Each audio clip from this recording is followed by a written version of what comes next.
Now we come to the subject of the ego. And what is the ego?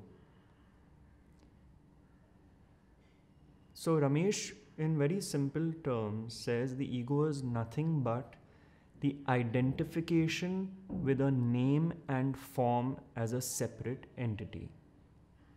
So me, Gautam, this form, I am Gautam, I am this form, I'm identified with this form, is the ego.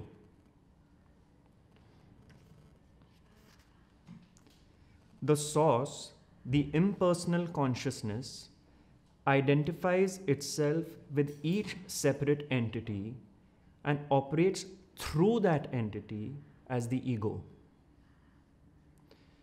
The ego is identified consciousness. The source is the impersonal consciousness. So what he means is the I am, which is just existence, as we discussed earlier, the impersonal awareness of being. That is impersonal consciousness. The minute it becomes I am Gautam, I am separate, this is me, that is identified consciousness. Consciousness has got identified with this body.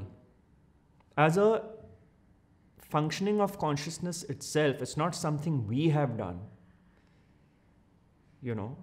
It's not an act of ours. It is a process which has happened through Maya, through manifestation as we know it.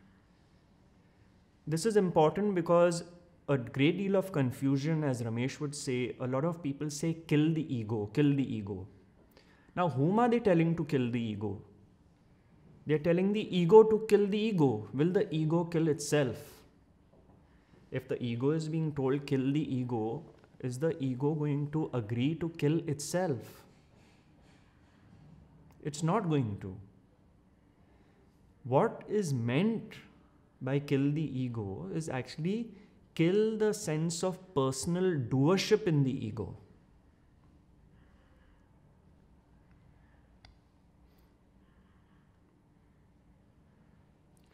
What is required is not freedom from the ego, but freedom of the ego from the sense of personal doership. Even a sage has an ego. More accurately, the sage lives as an ego, and even a sage responds to his name being called. However, the difference between the ego of a sage and the ego of an ordinary person is that in the ego of the sage, the sense of personal doership has been uprooted. So in his satsangs, Ramesh would say, sages are not zombies. If you call them by name, they are going to respond. So the ego is the operational element. But that ego is devoid of this sense of personal doership.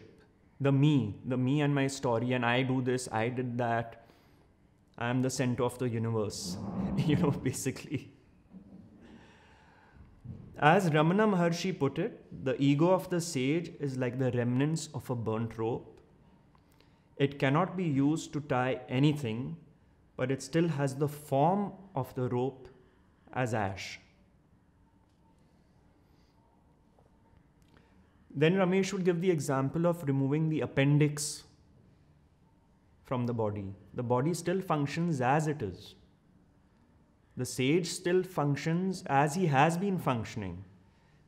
The personal doership is uprooted doesn't mean it affects the functioning. It doesn't mean without that you can't function. Just like when the appendix is removed, the body is unaffected and fully functional. Similarly, in a sage, the ego operates, but without the sense of personal doership. The sage acts as if he is the doer, knowing that he is not, while accepting that everything happens exactly as it is supposed to happen according to God's will. once more, I want to clarify this aspect of God's will, because sometimes people do have a problem with this word God. And when Ramesh refers to God, he also makes it clear that if you are not comfortable with the word God, what we mean is consciousness. The same God which is functioning through us, which enables us to hear and speak. That is the God, that is the source, that is the consciousness being referred to. So it's not a God with a form.